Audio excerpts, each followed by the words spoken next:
The worst summers versus the worst winters. Which season is worse in the US? Now, I know America has crazy weather. You guys got crazy summers, crazy winters. You guys have been sending me loads of pictures and videos of the snow right now happening, the snowstorm. It looks insane, man. So ready to see what we got in this video. Before we do get into it, appreciate if you guys can hit that subscribe button. Let's see what we got.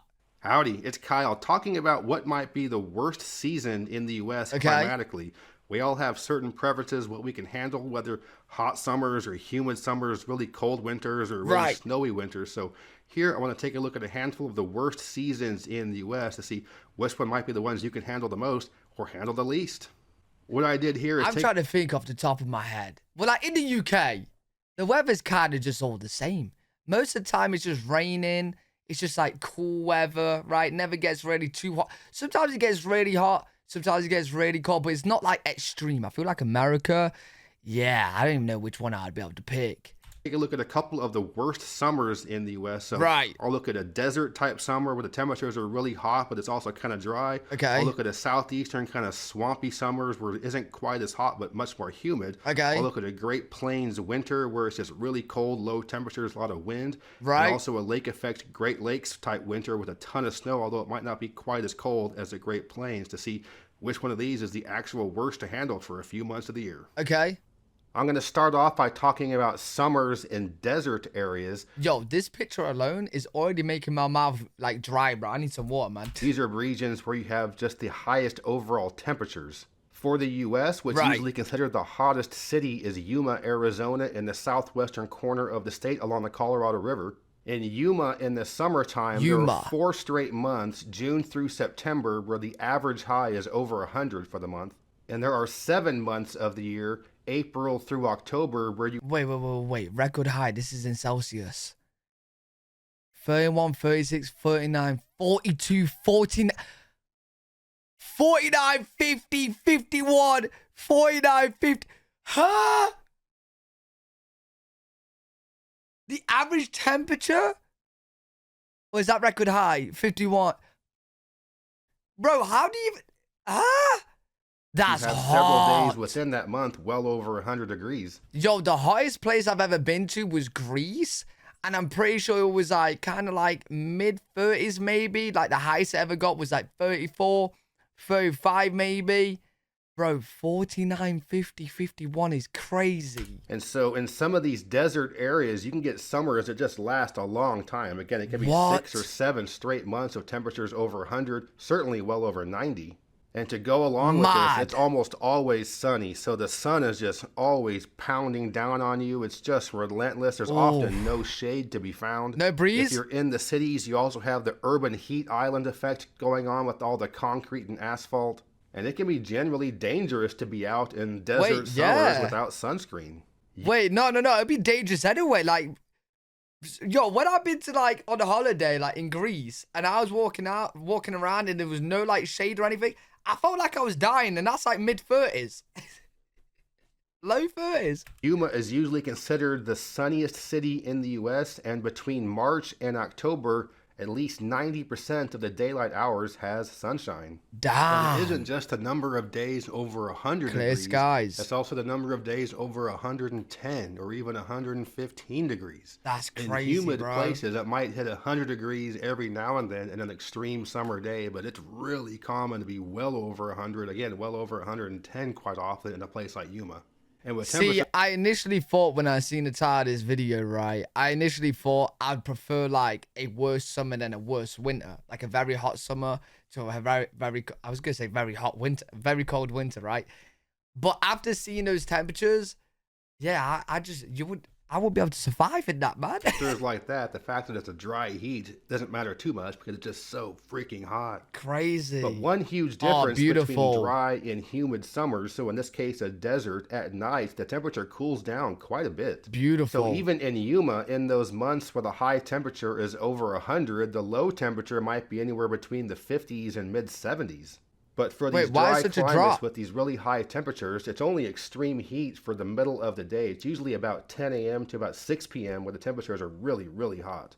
So for a place like Yuma or even Phoenix, it really isn't any better than Yuma. As long as you can stay inside and air conditioning during the this is why you got AC, bro. This is why you have AC. And like, this is why homes in the UK don't have AC, because our weather's just cool all year round pretty much. You might get like a crazy week where like you feel like you're dying inside, but nothing like these temperatures. Not even close. Not even close. This is beautiful though. With the mountains in the background overlooking like the neighborhood. Wow, stunning. Middle of the day in the middle of the summer, it's not that bad. But if you need to be outside and or the air conditioning isn't working, well, look out. Uh-oh. Okay, so those are desert summers. What about hot, swampy, humid summers? Okay. And my example city for this category is going to be New Orleans. The biggest difference between a desert and swampy type summer is going to be the humidity. In a place like New Orleans, the highest temperatures during the summer aren't going to reach the same high peaks as they are in the desert. Okay, so this is more bearable, but this is still hot. This is very, very, very, very hot. All year round, it's just high 20s. It's just always hot. Wow. Like 28 degrees in the UK is a very nice day for us. Very, very, very, very, like, we'll be... That's when we're like, we're going to go outside. We're probably going to, you know, have some... Go in the pool or something, right? People in the UK don't go in the pool outside, right? You don't have it. But on a 28-degree day, which is the coldest here, we're doing that. For example, there are only 3 months of the year, June through August, where the average high temperature in New Orleans is over 90 degrees. Right. However, there are about 6 months of the year, May through October, where you are going to experience temperatures over 90 degrees. So what are the big differences with having a really humid summer as opposed to a hot, dry one? For all 12 months of the year... Oh, wait, I'm looking at record high. Where's like the average daily? Mean daily maximum, daily mean... Oh, wait, so is it this one that I need to look at here? Is this like the average daily? It's like 12 degrees, 14, 17, 21, 25, 28, 28, 28. Okay. The record's crazy though, bro. The record is crazy. But like, I think the daily mean is just what it kind of is on average. That's still nice though. They're nice summers, they are. Experience temperatures over 90 degrees. So what are the big differences with having a really humid summer as opposed to a hot, dry one? Okay. For all 12 months of the year, the average relative humidity in New Orleans is over 72%. What does that mean? And in those really hot summer months, it ranges between 76 and 80% relative humidity on average. And when the relative humidity is that high, you don't get the evaporative cooling effect that you normally would get when you have sweat evaporating. Oh, okay. So because the humidity is very high, even though the temperature is not as high as like the desert, it's going to feel like the heat is going to be trapped on your skin, right? So you just stay hot and sticky and disgusting all day. Oh. But to me, the biggest difference between a dry heat and a humid heat is the nighttime temperatures. So again, for Yuma or other places in the desert, the overnight low temperature, even during the summer, is going to drop quite a bit. In a humid climate like New Orleans, the overnight low isn't going to be that much lower than the overall high of the day. Right. And if you're familiar with southern summers, you know even during the middle of the night, it's pretty humid and sticky. And that's also evidenced by the fact that in New Orleans during the summertime, the percent possible sunshine during daylight hours is only about 60 to 65%. A lot of cloud cover, a lot of rain, a lot of storms, a lot of humidity during the summer makes the summers in New Orleans pretty gross. Okay. And the third place in the U.S. I'm going to look at for awful summers is Austin, Texas. This is where you have summertime temperatures really hot like the Southwest, although not quite as hot as Phoenix or Yuma. And you have summertime humidity that's pretty high like the Southeast, although not quite as bad as New Orleans. Hold up. So record high. We got 32, 37. I know I'm reading it in Celsius, but that's because my temperature in the UK, like we do it in Celsius, right? So that's better understanding for me. But 32, 37, 37, 37, 40, 43, 43, 44, 44. Damn, that's crazy, bro. That's crazy. And then daily, 11, 13, 17, 20. So that's not too bad. Your April's really nice, 20 degrees. 24, 28, 29, 30, 30, 27, yeah, damn hot, bro. In Austin, you have 4 straight months where the average daily high is over 91 degrees, and 7 months of the year, April through October, where you're going to experience temperatures over 90 degrees at some point during the month, with temperatures over 100 degrees being very common in May through September.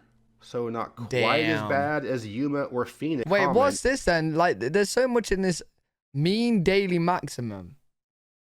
Okay, so this is like the average of the day, And then this is the daily, like what it can hit.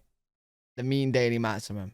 Okay, in May through September. Interesting. So not quite as bad as Yuma or Phoenix, but the relative humidity during the summer months is in the 60% range. Hey, Phoenix, compared to the UK, very hot, bro. During the summer months, relative humidity is between 19 and 36%. They bats. So going back to Austin, during the summertime, the dew points are in the upper 60s, which is pretty humid.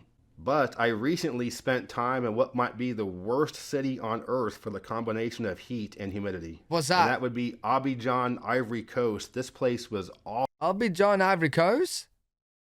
Oh, wait, that's yeah, I was going to say Ivory Coast is in America. Awful to walk around. I couldn't believe how hot and humid it was. Oh, really? I was there in December where the average high temperature was only 86 degrees. In fact, there isn't a single month in Abidjan where the average high is over 90. Oh, really? For all Less than 12 America. months of the year, the average relative humidity in Abidjan is over 80%. There were days when I was there where the high might have been 87 and the low was 81 with a dew point of like 80. So if you ever want to feel the saying, it's not the heat, it's the humidity, check out Abidjan, Ivory Coast. Ugh. So those are what I would consider the worst summers in the U.S. as well as possibly the worst summer on Earth. But let's take a look at some of the worst winters in the U.S. Hey, here we go. Hey, listen, I know you guys got a snowstorm in certain parts of America. And yo, you guys were sending in my Discord like 10 inches of snow, which is mad. I'm going to start by talking about Grand Forks, North Dakota, in the northeastern portion of the state, not too far from the Canadian border. Okay. And winters in the Great Plains are where you're going to have the absolute lowest temperatures. You have that really cold Arctic air coming down from Canada that's blowing across the plains, really high winds. Right. So from eastern Montana to North Dakota to northern Minnesota is where you're going to get the absolute coldest temperatures in the overnight lows in the contiguous U.S. during winter. I'm choosing Grand Forks because it's not that far from Winnipeg, Manitoba, which is considered the coldest big city in North America. Pretty. In Grand Forks, for the 3 months, December through February, the average high is 21 degrees or lower, with it only being 16 degrees in January. Also, during those same 3 months, December is the warmest, with the average low being 4 degrees. Damn. From the months November through March, you'll experience overnight lows in the negatives on the Fahrenheit scale multiple times. Damn. And even into March, the average low is 15 degrees. And during the winters here, you might get a couple of months straight where there isn't a single temperature over freezing. Wow. You also have extremely high winds just howling across the plains during the winter. Hey, yo, how is this video doing this to me, bro? I was feeling really warm, and now I'm feeling really cold. What's going on? However, you don't really get that much snow. This isn't a very wet part of the country. Guys, it's just cold, but there's no snow. The snowiest month in Grand Forks is December, which only gets 12 inches of snow. January gets only 10 inches. Only? Is that like you go outside and there's 12 inches, 10 inches of snow? That's a lot. When I see that on Discord, I was thinking, yo, when we get we had snow in the UK, right? Literally the other day, I got snow. And I'll probably say it was probably like 3 inches maybe. I don't know, your shoe would go on it and you could just walk on it, right? It was kind of just like one layer. It's hard to describe. But when I see the 10 inches, that's where I put my foot in and I'll lose my foot. And in fact, there are only on average 48 inches of snow during the entire year in Grand Forks. So the northern Great Plains have some... Oh, is that like inches of snow that drops? I'm confused. Incredibly cold winters, but let's use that talk about snow as segue into somewhere else with some horrible winters. One time. For this, I'm going to Houghton, Michigan, which sits on the north shore of the Upper Peninsula on the shores of Lake Superior. And so similar to how New Orleans isn't quite as hot as Yuma in the summer, right? Houghton isn't quite as cold as Grand Forks in the winter, but there's a lot more snow. Okay. In fact, Houghton is one of the snowiest towns in the entire contiguous U.S. Earlier, I had mentioned... Bro, this is mad. That can't be all snow just built up from the snow. They must have shoveled this up to the side, right? That's not just from snowfall, is it? There's no way. Your house could... Wait, there's loads, though. Oh, this is mad. This is mental. And how Grand Forks gets about 48 inches of snow per year, but Houghton gets 69 inches of snow just in January. Crazy. And about 208 inches of snow for the entire year. And in fact, in November, December, and January, it snows about half of the days of the month. But the reason why you get so much snow here is the lake effect. So you can look at snowfall maps for the Midwest, and there's always a lot more on the east side of the Great Lakes than the west side. Okay. And Houghton, being up here on the shore of Lake Superior, has this giant lake to the north and west. But of course, to get all that snow, it also has to be cold. However, it's pretty balmy in Houghton compared to Grand Forks, with every month of the year the average high being over 22 degrees and the average high being below freezing only 3 months of the year. Although temperatures below freezing are... Hey, yo, whoever's done this, hey, good job. This is sick. This is insane. That's crazy. Being below freezing only 3 months of the year. Although temperatures below freezing are certainly going to be common there, there's not a single month in Houghton where the average low is below 9 degrees. So in January in Grand Forks might have a high temperature of 16 and a low of -3. But in Houghton it might be a balmy 22 with a low of 10. But you'll be shoveling a ton of snow. Houghton is one of the snowiest smaller towns in the U.S., but the snowiest big cities in the U.S. are in upstate and western New York, Syracuse, Rochester, and Buffalo. But whether you're in Houghton or in upstate or... I'm guessing in the areas where it snows a lot, pretty much nearly every household has a truck, right? Because how else are you going to drive on it? Western New York, you're measuring snow in feet.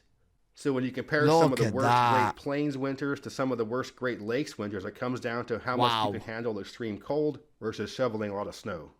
But certainly when it comes to winters in the U.S., Alaska is going to be the worst. Oh, yeah. The town of Utqiagvik, which used to be referred to as Barrow, is on the north shore of the state, right along the Arctic Ocean. Here, December through March, the average high is below 0 Fahrenheit, with the warmest month being December, where the average high is -0.4 Fahrenheit. What? And even in November and April, the average high is below 12 degrees. And also between November and April. Yo, record low, -47 degrees Celsius, -49. Bro, how do you even survive in that? You step outside and literally turn into an ice cube. April, the average overnight low is below 0 Fahrenheit. That's and in mad. fact, December through March, the average overnight low is under -12 Fahrenheit. Oh, that's great. But hey, it gets super cold, but it doesn't get that much snow. Only 46 inches of snow on average per year. Wait, so why? Life here has to be rough with... Wait, why? I thought the colder like the place is, the more snow it would get. Like, because of the cold air, right? Even in October and May, the average high temperature is below freezing. And not just that, you have no sunshine during the middle of the winter either. So there's basically no sun in December or January. What do you mean no sun? So you put all those things together, and the winters in Utqiagvik might be the very worst in the entire U.S. Wait. It's just constantly dark? Like the sun just don't come over this place? It's like, nah, I'm not coming over this place. Not today. I did want to also mention one other type winter that is pretty horrible, although I don't think as horrible as the other ones. That's the winters in Seattle. For temperatures in Seattle during the winter, it's not that bad. It's going to be well over 40 degrees even in the coldest months. And even the average overnight lows in the middle of the winter are just a little below freezing, which isn't much different than here in Chattanooga. Okay. However, what can make the winters in Seattle really bad for many people is just for how long it might stay overcast and gray. So again, for Yuma, the percent possible sunshine during the daylight hours in the summer is over 90%. I see what you're doing here, bro. This is, a lot of people refer to Seattle like the UK. Very grey, very miserable, and a lot of the time raining, right? We got very similar weather, okay? And you're telling me it don't even have a worse summer or worse winter? The weather's just that bad. It's like the UK. It's got to be in this list. No, but I agree, bro. UK weather is very, very miserable. Very miserable. The possible sunshine for Seattle in the winter is under 26%. The humidity is really high during the winter, at least 78%, so it's just always damp. There are at least 14 inches of rain every month between October and April. I wonder what the UK stats are. 18 inches of rain November through January. So for many people, the winters in Seattle or perhaps the Canadian West Coast would be the worst possible winters because you see so little sunshine. Right. So you can go to Grand Forks in January. It might be -10 degrees, but the sun is shining brightly above you. So if you're someone that suffers... I absolutely love, like, well, we don't get days like this in the UK, but when I see them in the movies and stuff, You know when it's like snowing, but the sun is like shining like that? It's beautiful. From seasonal affective disorder, then Seattle might be a pretty awful place for you to live, and it gets even worse going up the Canadian West Coast. Same like the UK, man. Town in the overall U.S. is Cold Bay, Alaska, in the Aleutian Islands. There's an average of 304 overcast days per year. And certainly once you get up into the Northwest Territories and Nunavut in Canada, or central and northern Siberia and Russia, the winters can get a lot worse than what we have in the contiguous U.S. But nonetheless, the northern Great Plains and lake effect side of the Great Lakes winters are pretty awful. Damn. So that was my look at the worst seasons in the U.S. Hey, very good video, though. Enjoyed this a lot. Enjoyed checking out the different winters, the different summers. Very, very, very interesting. America, literally, yeah, like, this is insane, bro. This is insane. America is just full of extreme weather. It just goes to show how big America is. You got the extreme summers, extreme winters. It's mental, dude. Before doing these videos, I actually didn't realize before how crazy the weather was in America. And we're not even touching on like the hurricanes and tornadoes and storms that you guys get. Very good video. Hopefully you guys enjoyed this. Let me know what you guys think in the comment section. A lot of you guys don't know this, but I do have a gaming channel, and I do have another reacts channel where I do like body cams, random videos, story videos. If you haven't seen them or checked them out, make sure you go do that. You might enjoy them. Appreciate every single person that can go support on the other channels. They'll be linked in the description. I'm also live every single day on twitch.tv/Alfred If you guys want to talk to me live. And I'll see you all in the next one. Peace.